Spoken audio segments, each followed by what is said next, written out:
Salut tout le monde, je m'appelle Timothy, je suis coach sportif et aujourd'hui je vais répondre aux petites questions de mes adhérents de la Sorbonne qui ont pu me poser sur Tellonym des questions relatives à la nutrition, au sport ou à tout un tas de choses. C'est parti. On commence avec la première question.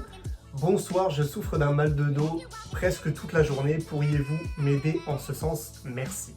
Alors, la première question que tu dois te poser, c'est est-ce que c'est une douleur aiguë ou une douleur chronique? En fait, de savoir de quelle nature est cette douleur. Si c'est une douleur qui est apparue brusquement et à forte intensité tout de suite, ça ne dépassera probablement pas 3 semaines et on appellera ça une douleur aiguë. Et dans ce cas-là, tu peux attendre les 3 semaines et voir si la douleur disparaît d'elle-même ou pas. Si par contre c'est une douleur qui est apparue il y a plus longtemps et qu'elle persiste dans le temps, il faut que tu ailles consulter un médecin, c'est le meilleur conseil que je puisse te donner et il ira sûrement te rediriger vers un ostéopathe ou un kinésithérapeute en fonction de son diagnostic pour après évaluer et déceler le vrai problème. Deuxième question, bonsoir SVP, pourriez-vous me proposer des mouvements à faire pour m'aider à se relaxer et dormir? Alors le mieux à faire pour se relaxer, il n'y a pas vraiment de mouvement spécifique pour se relaxer ou pour dormir plus facilement. La seule chose que je peux te conseiller, c'est des exercices de respiration. On appelle ça la cohérence cardiaque. Si tu veux aller plus loin dans le sujet, je t'invite à faire tes petites recherches sur internet, tu vas trouver ça facilement. Mais en gros, si tu veux un exemple d'astuce qui peut te relaxer ou t'aider à dormir, si toi tu n'en as pas, allonge-toi, prends le temps, mets-toi sur le dos, sur ton matelas, tu mets une main sur la poitrine et l'autre sur le ventre. Ok, tu vas faire de la respiration thoracique et ventrale. Premièrement, tu vas faire 6 cycles de respiration thoracique. Ça veut dire que tu vas inspirer environ 5 secondes et expirer par la bouche 5 secondes. Ça te fait un cycle. Donc tu répètes ça 6 fois. Après, tu fais la même chose avec le ventre. C'est-à-dire que respiration thoracique, tu as le thorax qui se gonfle et qui revient en position naturelle. Et avec la respiration ventrale, c'est ton ventre qui va gonfler quand tu vas inspirer et revenir à l'expiration. Donc tu fais ça 6 fois, 6 respirations thoraciques, 6 respirations ventrales et je t'assure que ça va t'aider à te relaxer. Et notamment moi ce que je fais régulièrement quand j'arrive pas à dormir, je fais que de la respiration ventrale et je la fais pendant plusieurs cycles, pas forcément 6 cycles, je m'arrête pas, je fais mes cycles et je compte les secondes dans ma tête et généralement ça m'aide à m'endormir. Ok, on enchaîne tout de suite avec une autre question. Que conseilleriez-vous pour prendre du poids en termes d'entraînement, nutrition? Est-il nécessaire d'acheter des produits protéinés comme des shakers? Alors, pour répondre à cette question, il faut d'abord comprendre comment marche ton corps en ce qui concerne la perte de poids et la prise de poids. Voilà un petit schéma pour t'expliquer. Premièrement, il faut que tu regardes la légende de gauche, nombre de calories que tu manges. C'est la courbe des calories que tu manges par rapport à ton métabolisme de base qui est la ligne bleue. Tu vois, lorsque le nombre de calories que tu manges, la courbe est sur la ligne bleue, je t'ai fait 2 croix rouges dans la phase montante et la phase descendante. C'est le moment où ton poids est stable, car tu manges autant que en demande ton métabolisme de base. Lorsque tu vois que la courbe monte, la courbe orange, tu manges plus que tu ne consommes pour ton métabolisme de base. Donc, tu es en phase de prise de poids. La courbe orange, elle monte. A l'inverse, quand tu es dans la courbe verte, tu es en phase de perte de poids parce que tu manges moins de calories que ce que tu n'en consommes. C'est aussi simple que ça. Donc tout ce que je peux te conseiller en termes de nutrition pour prendre du poids, mange, mais bien. Mange, fais-toi plaisir, mais tout en restant relativement sain.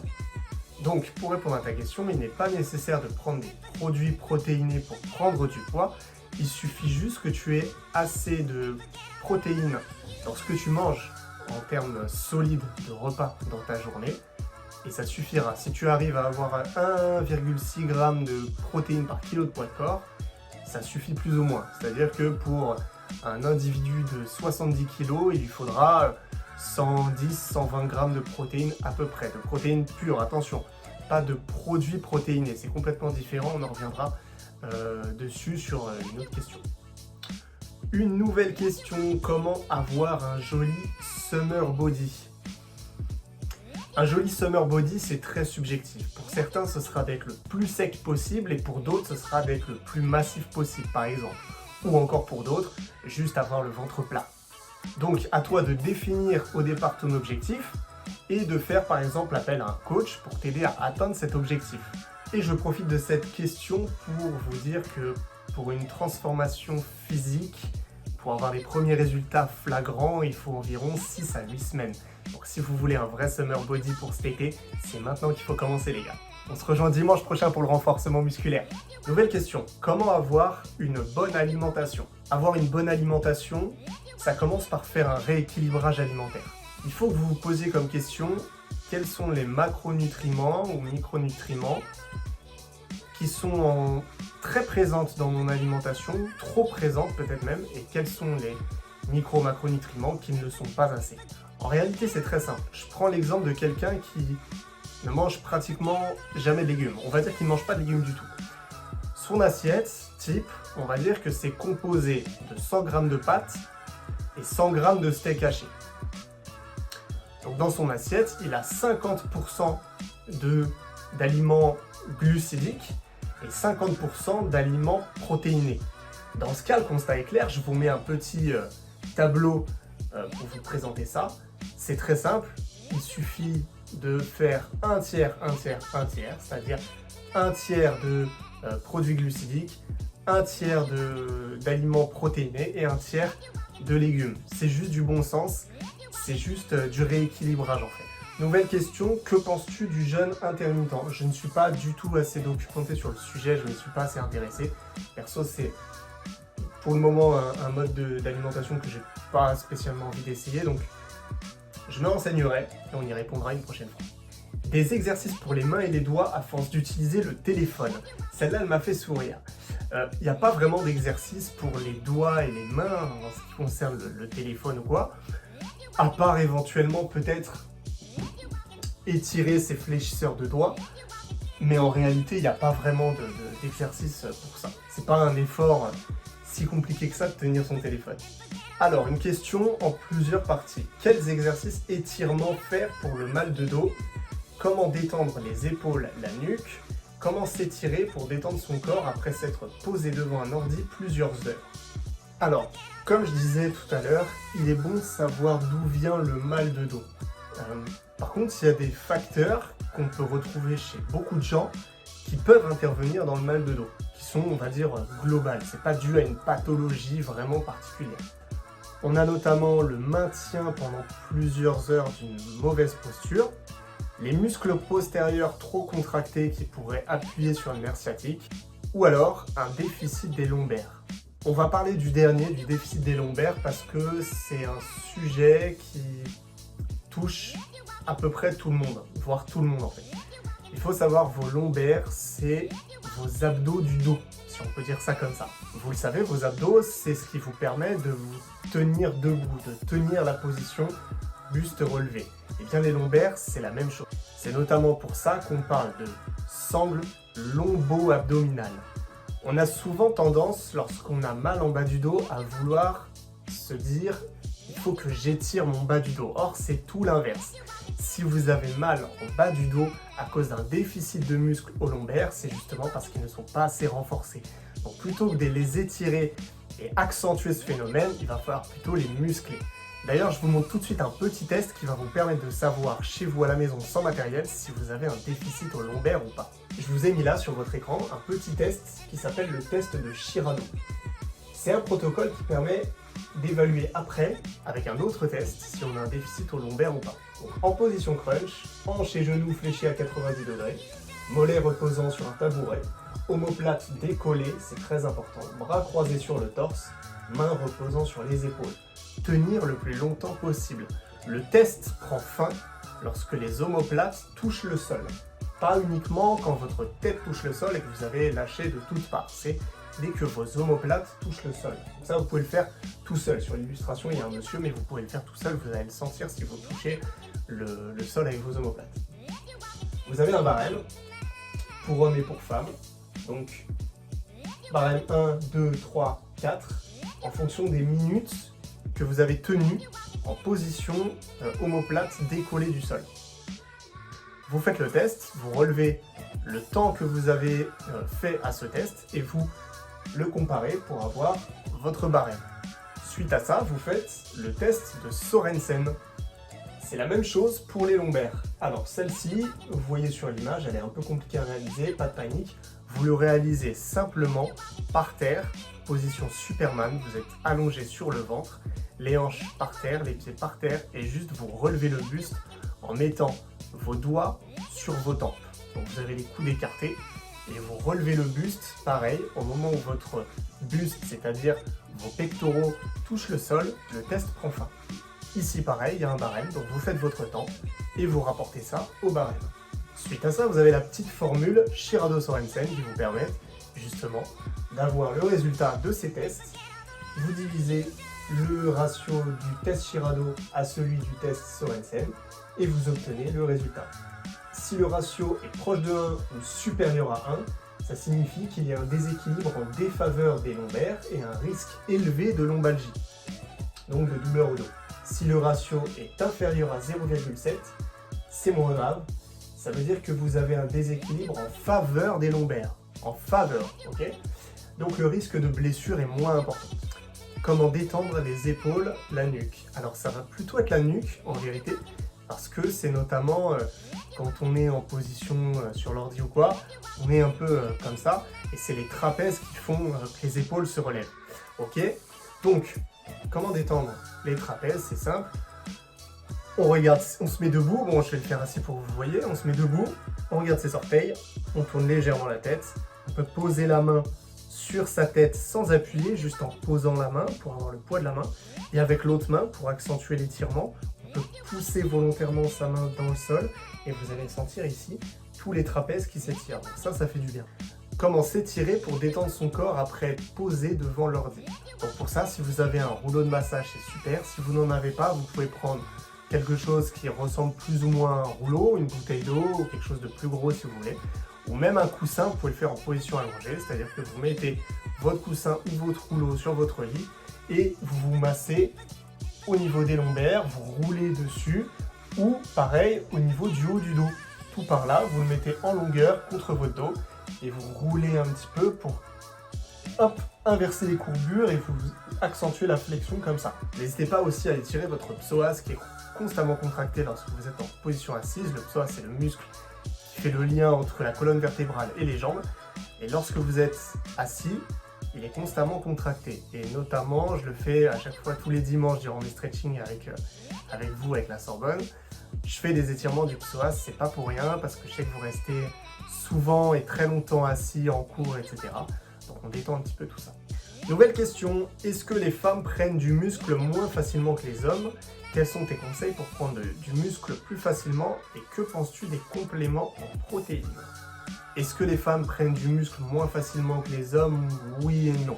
Elles prennent moins de muscle, ça c'est sûr. Moins facilement, pas forcément. En fait, il faut savoir que la principale différence là-dessus entre les hommes et les femmes, c'est que l'hormone qui permet de déclencher de la croissance musculaire, c'est la testostérone. La testostérone, mesdames, vous en êtes doté environ 7 fois moins que nous les hommes. Donc évidemment, la croissance musculaire n'est pas la même. C'est pour ça que on voit très rarement des femmes qui ont des carrures d'hommes. Si c'est le cas, eh ben, c'est qu'elles utilisent des produits dopants. Ce qui n'empêche pas une femme de se muscler, bien au contraire. Vous pouvez vous muscler très bien aussi facilement que les hommes, mais juste en moins grande quantité. De toute façon, c'est généralement pas ce que vous cherchez d'être comme un buffle énorme et de faire 90-120 kg. Les conseils pour prendre du muscle plus facilement. Il n'y a pas de recette miracle pour prendre du muscle plus facilement, sinon ça se saurait. Il n'y a qu'une question de volonté. Il semble logique qu'une femme qui s'entraîne une fois par semaine ait moins de résultats qu'une femme qui s'entraîne 3 fois par semaine. Jusque-là, vous me direz, tout est normal. Donc gardez en tête que pour augmenter le volume d'un muscle, il faut du temps et il faut le stimuler régulièrement. Et donc, que penses-tu des compléments en protéines? Les produits protéinés sont une excellente alternative pour supplémenter l'alimentation solide. Ça va permettre de compléter vos apports en protéines si vous en manquez dans la journée de façon solide dans vos aliments que vous mangez. Nouvelle question, comment éviter le mal de dos, comment avoir une bonne posture et comment se tenir droit? Comment éviter le mal de dos? Je l'ai déjà plus ou moins répondu. Et comment se tenir droit, c'est plus ou moins la même question que comment avoir une bonne posture. On va répondre à ça tout de suite. Pour avoir une bonne posture, il faut renforcer les muscles qu'on appelle phasiques. Ce sont les muscles qui sont constamment relâchés. On a des muscles qui sont constamment relâchés, constamment contractés. Donc, petit aparté, les muscles qui sont constamment contractés, il faudra les étirer beaucoup et les renforcer un petit peu. Et à l'inverse, les muscles constamment relâchés, il faudra les étirer un petit peu, mais les renforcer beaucoup. Et donc parmi ces muscles dits phasiques, les muscles constamment relâchés, il y en a deux qui interviennent majoritairement sur la posture. Ce sont l'arrière de l'épaule et le haut du dos. Donc c'est ces parties-là qu'il faudra muscler en priorité pour avoir une bonne posture. Nouvelle question, quels exercices faire à la maison pour muscler les ischio-jambiers? Muscler les ischio-jambiers à la maison sans matériel, c'est pas chose facile. Néanmoins, je vais vous montrer deux exercices qui travaillent plutôt bien les ischios et que vous allez pouvoir faire sans matériel à la maison. Mettez-vous en position allongée et mettez-vous en appui sur vos talons. C'est en ramenant vos talons vers vos fessiers que les ischio-jambiers vont travailler. C'est notamment pour ça qu'on effectue cet exercice en chaussettes et sur un sol qui peut glisser, sinon ça ne marche pas. Ramenez lentement vos talons à vos fessiers et faites la même chose pour revenir en position de base. Attention, ce n'est pas comme le hip thrust, ce n'est pas juste vos hanches qui montent. C'est vraiment l'action de ramener le talon vers les fessiers, contrairement au hip thrust où les pieds sont fixes. Vous pouvez faire la même chose sur une seule jambe. Si vous voulez accentuer encore plus le travail sur vos ischio-jambiers, attention, la position sur une seule jambe pique énormément. Quels sont tes conseils pour avoir des abdos apparents? On a tous des abdos, qu'ils soient musclés ou pas, chacun peut les rendre apparents. Ce que je vais vous dire risque de vous décevoir peut-être. Pour que vos abdos soient apparents, quasiment tout le travail se passe dans l'assiette. Si vos abdos ne sont pas apparents, c'est tout simplement qu'ils sont cachés sous le gras et qu'il va falloir éliminer le gras. Si vous éliminez le gras, vous allez voir vos abdos. Petit aparté pour ceux qui ont la chance d'avoir une très bonne génétique au niveau des abdos et qui ont des gros abdos volumineux, ils auront un peu moins besoin de sécher pour qu'ils soient apparents, puisque comme ils sont très gros, même avec la couche de graisse fine qui pourrait rester, on pourra les voir. Nouvelle question, est-ce qu'il faut s'étirer directement après la séance de sport ou attendre un peu? Excellente question. Vous pouvez vous étirer après une séance. Envisagez juste un stretching de restitution, vous étirez chaque muscle une dizaine, une quinzaine de secondes pour redonner un petit peu de l'élasticité à vos muscles, les étendre puisqu'ils ont été beaucoup contractés. En revanche, si vous voulez faire du stretching pour vous assouplir dans le but de devenir plus souple, ça va être une séance à part. Vous n'allez pas faire 30 minutes de stretching après une séance de renforcement musculaire. Il faudra faire des séances de stretching spécifiques pour vous assouplir. Et dans ce cas, vous pouvez faire un stretching de 20 à 45 minutes selon le nombre de muscles que vous voulez assouplir. Et en étirant 30 à 45 secondes par muscle. Quel régime alimentaire suivre pour gagner en musculature au niveau du torse et des bras quand on est ectomorphe? Alors, je vais répondre à ta question. Que ce soit pour prendre du torse et des bras ou des mollets et des épaules, ça va être le même régime alimentaire. Le régime alimentaire, ça va être un régime de prise de masse. Lorsqu'on est ectomorphe, il est difficile de prendre du poids. Il faut se forcer à manger, c'est difficile à faire, surtout psychologiquement, on a l'impression de faire que ça, que de manger toute la journée. Et même si l'ectomorphe est souvent sujet à des remarques du style « Oh, t'as de la chance, tu peux manger ce que tu veux, tu prends pas un gramme de gras », certes, c'est un avantage quand on n'est pas sportif et qu'on se fiche un petit peu de ce monde de l'alimentation, du fitness, etc. Et dès qu'on veut prendre du poids, ça devient une vraie galère. Et quand on a en plus un vrai objectif de prise de masse, on a très rapidement envie d'avoir justement l'autre morphotype qui permet de prendre un peu plus facilement du poids. Les ectomorphes ont tout intérêt à privilégier et à accentuer leur alimentation sur les lipides plutôt que les glucides. Pour rappel, 1 g de protéines, c'est 4 calories. 1 g de glucides, c'est 4 calories. Mais 1 g de lipides, c'est 9 calories. Donc si tu es en prise de masse et que tu es ectomorphe, plutôt que de te bourrer en glucides, en pâtes, en riz, en pommes de terre, ajoute un petit peu de lipides et réduis un petit peu les glucides. Donc à tous les ectomorphes, n'hésitez pas à ajouter des bonnes huiles dans les assaisonnements, à manger des amandes, des noix, etc. Tout ce qui contient des lipides, c'est bon à prendre. Si vous n'êtes pas intolérant au lactose et que vous avez vraiment du mal à prendre du poids parce que l'appétit vous bloque, vous n'arrivez pas à manger autant qu'il faudrait pour prendre du poids, parce que croyez-moi, quand on est ectomorphe, il faut manger, mais beaucoup. Vous pouvez, si vous n'êtes pas intolérant au lactose, avoir recours à ce qu'on appelle des gainers. C'est comme des protéines en poudre, c'est un complément alimentaire avec la protéine. Juste, il y a plus de glucides que la protéine en poudre qui n'en contient presque pas. Généralement, on l'utilise plus un peu pour sécher, on va dire, mais on reviendra là-dessus après. Utilisez plutôt des gainers qui vont avoir plus de glucides et faciliter l'apport de calories dans votre journée, puisque les gainers, c'est du 400 voire 500 calories pour un shaker. Faites attention cependant, si vous vous tournez vers ce genre de produit, qui est naturel, hein, je le rappelle, comme les protéines en poudre, à la teneur en sucre, parce que souvent les gainers, c'est beaucoup de sucre. Donc, pour être sûr de ne pas prendre n'importe quoi, si vous voulez vous diriger vers ce genre de produit, je vous conseille d'aller directement en magasin, fitness boutique par exemple, et de vous adresser au vendeur en lui disant que vous cherchez un gainer qui n'est pas trop composé de sucre, ou du moins pas de sucre trop raffiné qui va vous faire prendre du gras très vite, et plutôt vers un gainer un peu plus léger. Nouvelle question, plusieurs questions. Quand prendre de la whey? Peut-on prendre de la whey ou shape shake? Je connais pas, je crois que c'est ce que fait Foodspring, mais je suis pas sûr. Uniquement pour maigrir comme le font les influenceurs et en faisant un peu de sport. Peut-on utiliser de la whey ou shape shake pour remplacer un repas? Un avis sur Foodspring ou d'autres marques. La whey, elle est intéressante à prendre, surtout si on peut la répartir dans la journée. Notez que les moments les plus importants pour prendre de la whey, ça va être au réveil et au coucher, et puis après l'entraînement. Plus vous répartissez la prise de protéines, plus elle sera constamment assimilée par votre organisme en continu, mieux ça sera. Durant la nuit, on fait une sorte de jeûne, donc c'est très important avant le coucher d'en prendre un petit peu, et au réveil pour recharger son corps en protéines. Notamment si vous voulez vous diriger vers la protéine en poudre et en utiliser le soir, privilégiez de la caséine, qui est une protéine à assimilation lente qui va vous permettre d'en donner à votre corps toute la nuit. Peut-on prendre de la whey uniquement pour maigrir comme le font les influenceurs en faisant un peu de sport? Non, la protéine ne vous fera pas maigrir en tant que telle, elle permet de favoriser la reconstitution du muscle après un entraînement. Le raccourci qui est fait comme quoi la protéine fait maigrir, c'est dû au fait que lorsqu'on prend du muscle, on augmente son métabolisme de base. Lorsque vous prenez du muscle, vous augmentez votre métabolisme de base. Donc vous augmentez le nombre de calories qu'il vous faudra pour maintenir votre poids actuel.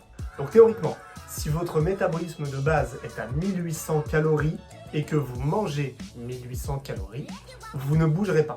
Vous ne perdrez pas de poids, vous ne prendrez pas de poids. Si vous vous musclez, vous augmentez votre métabolisme de base. Donc admettons que vous ayez un métabolisme de base de 1800 calories comme je le disais et que vous prenez du muscle, on va dire que ça vous amène à un métabolisme de base qui a augmenté à 1900 calories. Mais si vous mangez toujours 1800 calories et que votre métabolisme de base est à 1900, vous perdrez du poids en mangeant pourtant les mêmes quantités qu'avant. Et donc le raccourci qui est fait, c'est que la protéine permettant de favoriser, je dis bien favoriser, la construction de muscles, eh bien le raccourci c'est de dire que la protéine fait maigrir, puisque on favorise la prise de muscle avec la protéine, donc on augmente le métabolisme de base. Un avis sur Foodspring ou une autre marque? J'ai jamais testé cette marque, donc je peux pas vous dire, j'ai pas envie de dire n'importe quoi. Ce que je peux vous conseiller, c'est la marque Fitness Boutique, qui fait de l'excellente qualité, française en plus, et qui est largement réputée pour faire des très bons produits. Notamment chaque année, il y a une élection officielle de la meilleure whey du monde, non pas en termes de goût, mais en termes de qualité nutritionnelle. Et il y a quelques temps, Fitness Boutique a sorti 2 nouvelles whey sur le marché. Et la même année, elle a été élue première et deuxième meilleure whey au monde, dépassant celle qui était la première depuis de nombreuses années. C'est terminé pour les questions. J'espère que ça vous a plu, que ça vous aura aidé, ouvert les yeux sur certains sujets, conseillé sur d'autres. Si vous avez d'autres questions, n'hésitez pas, vous le savez, sur mon Instagram. N'hésitez pas à me contacter. Et puis, on se retrouve tous les dimanches en visio sur Zoom pour faire des cours de renfo, de cardio, de stretch. Voilà. Alors, n'hésitez pas à nous rejoindre. Et puis, on se dit à la prochaine. Ciao!